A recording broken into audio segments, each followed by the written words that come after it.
Good morning, it's my week 3 PT day 5 exercise. Mag-start ako dito sa kamay. Ayan. Right hand sideward up. 10 counts po yan.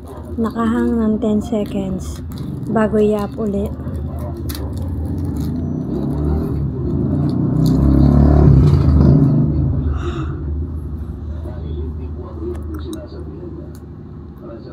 Yan. Medyo nakakangalay ito kasi merong weight sa aking kamay. Pero kailangan gawin para sa strength ng aking arm.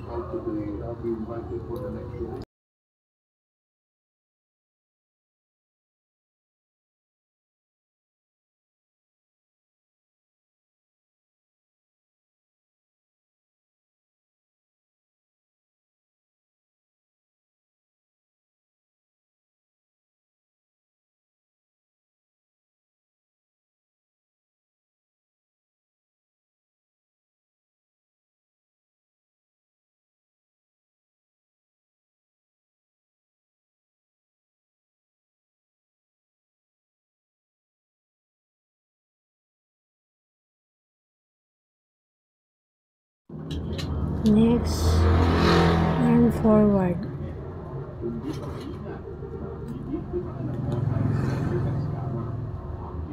Nakahang din for 10 seconds. Pag-gawin tayo bukas. Ha? Pag-gawin tayo 10 bukas. counts.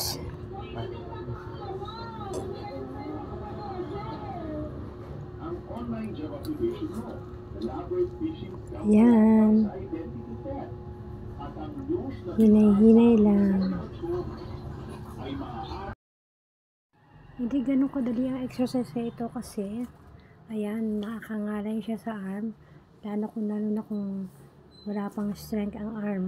So, kaya ang exercise na ito, ang purpose ay para sa arm stretching and strengthening. So, ayan, kailangan tapusin natin yan hanggang 10 bilang. Nakakahapo, nakakapagod, pero titiisin natin para maging malakas tayo. Yan ang gagawin natin araw-araw na exercise para makamove on sa ating nararamdaman na weakness sa ating katawan.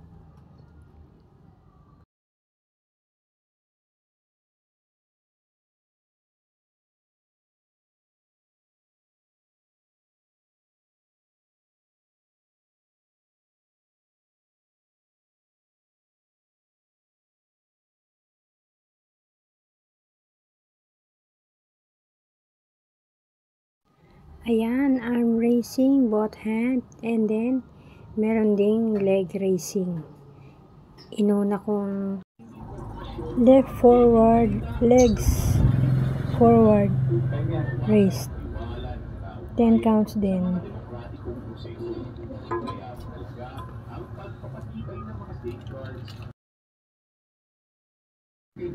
Ayan, nakahang yung legs ko for 10 seconds bago ulit ibababa and then i-up ulit. Nakakahapo, nakakapagod, nakakangalay exercise ito, pero kailangan natin gawin para lumakas ang ating binti at ating legs para sa strength niya. Kakayanin natin kahit mahirap. Yan, balancing and strength. Mahirap mag-balance lalo na pag nakatukod yung aking mahinang legs.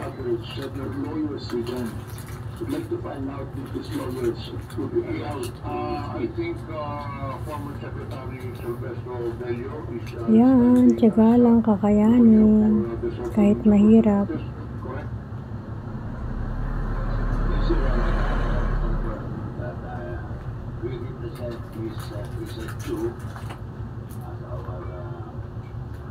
Try and try hanggang sanay. Ganyan. Ayan, ito naman yung aking leg na mahina. Ayan, siya naman yung i-up at maghahang ng 10 seconds.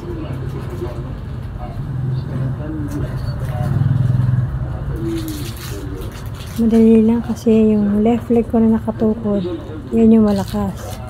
Yung itinataas ko, yan yung aking weak leg. yung may tama na stroke.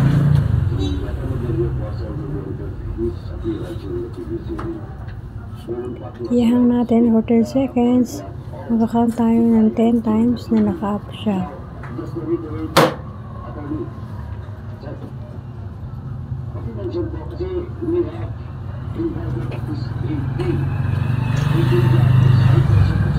Para lumakas ang ating katawan, ang ating legs at ang arm na may stroke. Gawin natin lagi ang exercise natin daily. Ayan. Arm bending, side to side, 10 counts din.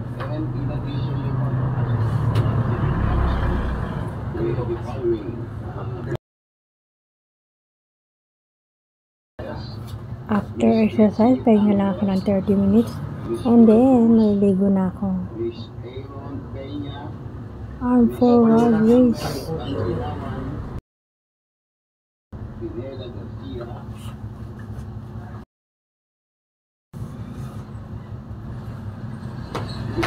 Arm sideward raise. Ayan yung arm ko na may stroke affected. Right hand up, 10 counts.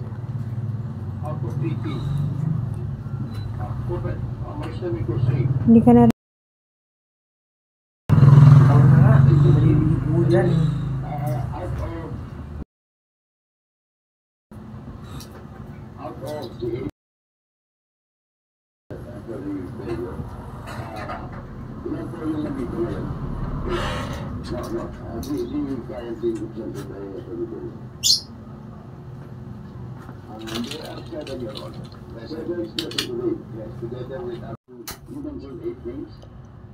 toe tapping tawag dito. Gawin natin ang toe tapping for 10 counts. Ayan, itatap lang yung paa, both left and right. Dahan-dahan lang, hindi kailangan mabigat ang pag-tap ng paa. Ayan, slight move. Alternate sila. Bawal manggigil. Ayan, slow lang. Diba? Light lang ang touch ko sa upuan. Next, ito na yung stepping ups. Stepping ups, iaakyat ng paa, both left and right. Left muna and then right. Ayan. Ganun din sa pagbaba, left and right. 10 counts din yan. Ayan, nakakangalay din to. Pero maganda naman ang result niyan for good walking. Ayan. Sana maging maayos na ang aking lakad. After this week, maging stable na ang walking steps ko.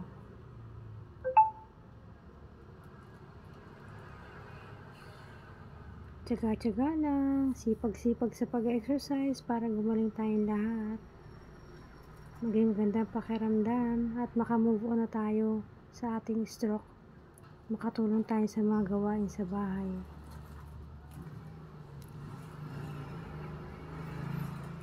Ayan, may time na nanlalambot oh.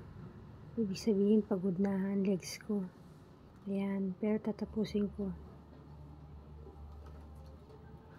Huwag lang tayo matutumba, fight lang. Ayan, kaya natin yung tapusin. Malapit na matapos. Ayan guys, pwede niyong gayahin na aking stroke recovery exercises.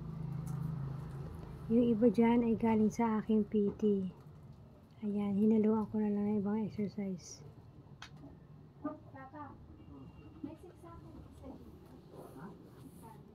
Papa mo, gusto mo kumain, wala control. Ha? Nagbayad na ako.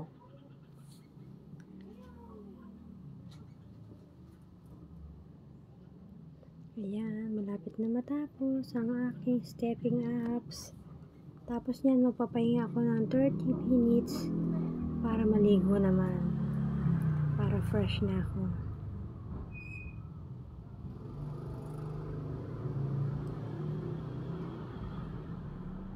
Thank you for always watching my video. Please like, comment, and share. And pwede rin kayo mag-subscribe para makatulong sa pambili ng aking gamot. Ayan guys, subscribe nyo ang aking channel sa YouTube. Thank you for watching. Always watching my video.